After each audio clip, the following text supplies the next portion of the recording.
Hi, this is Kirsty Sayer from One Inch Past Scary Life Coaching and Podcast. And recently I had this total spiral in confidence, and I was getting really tired of myself, kind of wallowing in that I can't do anything right.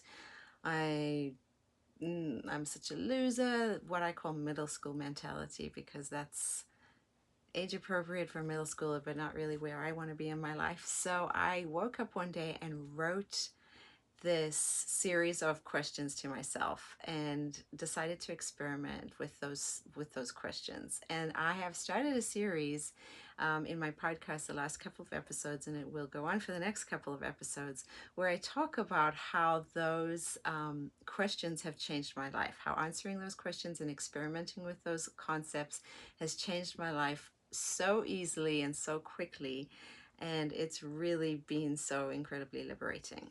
So if you're not a podcast person, I wanted to summarize some of the highlights for you for the last two episodes. The first episode, I talked about the first question I asked, which was, what if your success is a foregone conclusion? What if you don't have to obsess about every single thing you're doing being a make or break situation? You've just decided your success is a foregone conclusion. Let's just work calmly and consistently and optimistically and see how it all works out and see what that looks like. And I think if you um, see an interview with any really successful entrepreneur or anybody who's been had been a force for change in the world, um, this is the kind of philosophy that they live their life with. If it's not this, it's something else. It's setbacks, not failures. Whatever it is that they find doesn't work, they just get up and they try again to see what will work, because they've decided that their success is a foregone conclusion. And this liberated me from so much anxiety and procrastination, which isn't about laziness, by the way. Procrastination isn't about laziness or disorganization. It's about that sense of overwhelm, where you put too much emphasis into any one task being a make or break. And so when I just decided that my success is a foregone conclusion and that I would just work consistently and do the task in front of me, um, and see how that worked out, I was able to get so much more done. In fact, in the same day that I experimented with this thought, I went from this real wallowing in self-defeating feelings and thoughts, because I had really been struggling with nothing I was doing was working out right.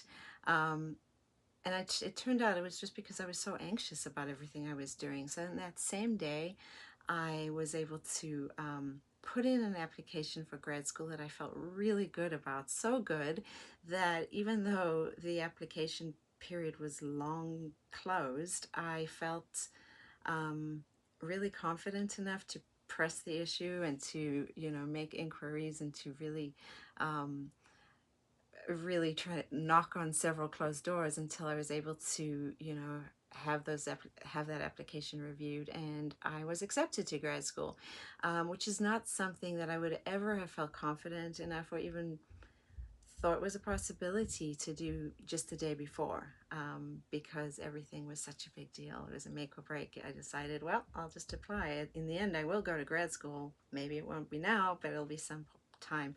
So it just takes all the pressure out of everything you're doing. I also ended up taking some friends up on an amazing offer to go to Mexico, because I felt um, worthy to do that. And I just it really changed the trajectory of everything for me. May had historically been a very difficult month for me with PTSD triggers, and I was able to go to Mexico and kind of rewrite the narrative of that month. And so it was an incredibly powerful thought experiment.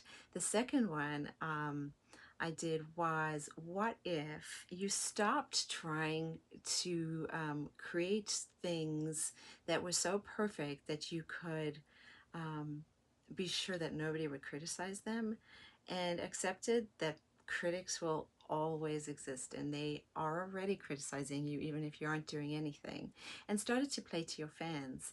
And playing to your fans doesn't mean playing to the fawning fans that maybe you don't even feel like you have. Playing to your fans means putting out what people need from you, and they don't need the package to be perfectly polished or perfectly anything. They just need what you have to offer.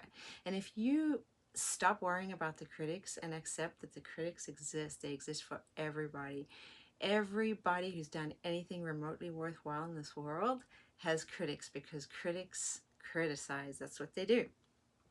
Like they say, haters gonna hate. So you just do you, boo. That's what you got to do. You've just got to accept that critics exist as part of this human existence, and proceed with playing to the fans. You cannot win over every critic. You cannot win over every person. That's not your job. You need to play to the people who need what you've got to offer. And that was also so liberating. That has been incredibly liberating, because if you get so tied up in wanting to avoid criticism, you really will have such a low output in life, in anything that you do. You just will live in the cage of your perceived critics' opinions, which is a terrible way to live, because um, they're not thinking that much about you. They're just moving on to the next person to criticize. So um, those were the two things that have changed everything for me in a really short space of time. I'm able to get so much more done.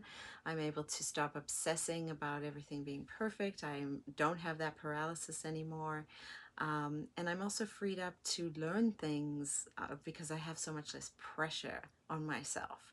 Um, so I hope those help you. I hope those two little thought experiments will help you. If you want to tune into the podcast, it's One Inch Pie Scary podcast. And I will be keeping up that series for the next couple of weeks so you can see what my other thought experiments have been. It really has been incredibly life-changing and incredibly simple. Thank you so much for tuning in, and I will talk to you again soon.